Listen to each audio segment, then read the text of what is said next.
Now, this method actually, integration by parts, is one of the technique by which, if you look at the most of the questions that we get, like in like how we have the product rule for integrations, derivative, same way we can call it as product rule of integration, but not the right word. So we refer it as integration by parts. And now, where does this formula come from for integration by parts? So let me tell you. We derive this formula using the product rule itself. So derivative of uv, as we learned, is u v dash plus v u dash. This is the basic product rule formula. Now what actually we do is we make uv dash the subject of the formula, and we get derivative of uv minus v u dash. Now if I integrate both the sides with respect to x, so integration of uv dash with respect to x, we get it as uv minus integration of vu dash dx, and obviously here is dx.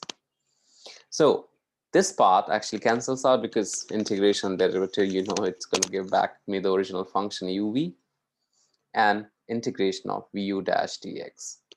So this is the ultimate formula that we are going to use for integration by parts, and also given in your data booklet explicitly for the AHL syllabus. So uv dash will be integral be uv minus vu dash dx. At this stage, you might not understand what is u and what is v dash. So let us just take an example and try to make you explain this formula. Now suppose if I have to integrate x times sine x, x times sine x. So out of the two functions, one of the function, if I compare in the beginning, out of the two functions, one of the function is u, other function is v. Other function automatically become v dash. So for example, if I took u as sine x, automatically v dash become x, or vice versa. But there is a little bit of problems that come if you take any random stuff as u or v, then your integration sometimes become complicated. I don't say that it's become wrong, but just become complicated instead of simplifying. So we have a technique by which you choose which one is u, and automatically the other one become v dash. And the technique that we have is called as the, I say that it is something referred as ILATE rule. Some teachers will take it as LIATE, L-I-A-T-E. I think there's no fixed set that this is what we need to take it as. This is not a universal rule. It just we have made it for our ease. So you can choose it in a way that can help you. Now, what is ILATE or LIATE is for? So I will just rather use, let's say, ILATE. Now here, I stand for inverse functions. Inverse trig functions like tan inverse, sine inverse, cos inverse. L stand for log functions, log, ln. A stand for algebra, algebraic functions, including any number. So like any polynomial is an algebraic function. Any number is algebraic function too. T stand for trig, so which is sine, cos, and tan, not inverse. Inverse we already taken in account. And E stand for obviously exponents, e raised to x or a raised to x. So now, out of the two functions, you're going to put them in order, okay? Whichever come first, that's your u. Whichever comes second, that's automatically is v dash. Now let's see, out of x sine x, x is algebraic and sine x is trig. You can see algebra is coming before trig.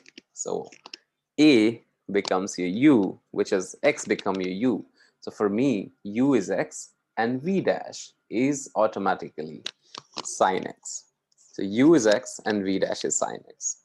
So it is an easier way to do it.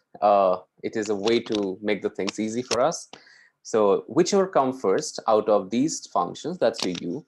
So for example, there is a function product of the two functions that consist of log and algebra. The logarithmic function become your u, and algebraic function become v dash. We're going to take some more examples about that. But let's first see how do we make use of this from here onwards. What do we make use of this? So number one is what all we need. U already we have. In the formula, we need v. Okay, we have v dash. We need v. So obviously, we need to integrate sine x. So if I have v dash is sine x, v will be integration of sine x, which you don't need to put a constant because we'll be putting at the, let's say integration of sine x is going to be negative cos x. That's your v. After this, you're going to put these values in the formula. Also, you need u dash. So you can find out the derivative of u, which is 1. Derivative of x is 1.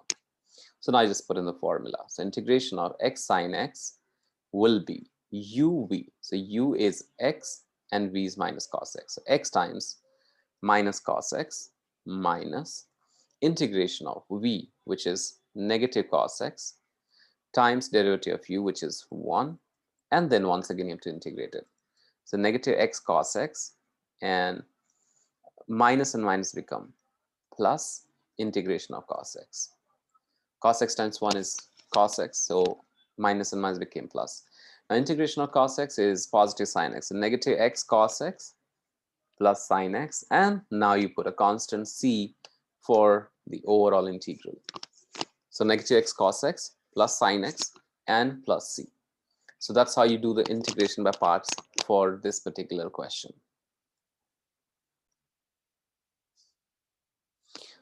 Okay, so let's take the next example where we have a logarithmic and algebraic function. Let's say, for example, x squared ln x dx.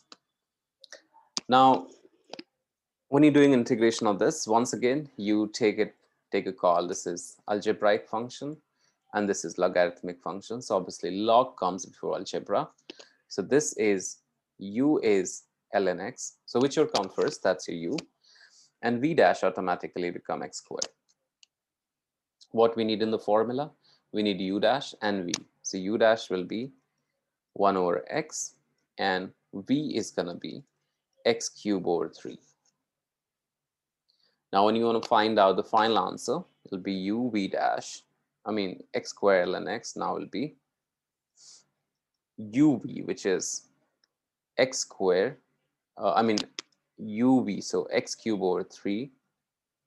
So x cubed over 3 times ln x. So this is u and v minus integration of, this is x cubed over 3, that's your v, times derivative of ln x, which is 1 over x dx. X, one of this cancels, which is x squared then. So you get x cubed over 3 ln x minus x squared over 3 dx. Now if you integrate this, it is going to be x cubed over 3 ln x minus x cubed over 9 plus c, because x cubed over 3 divided by 3, and there is already a 3 here. So that's how you get the integral of this particular function.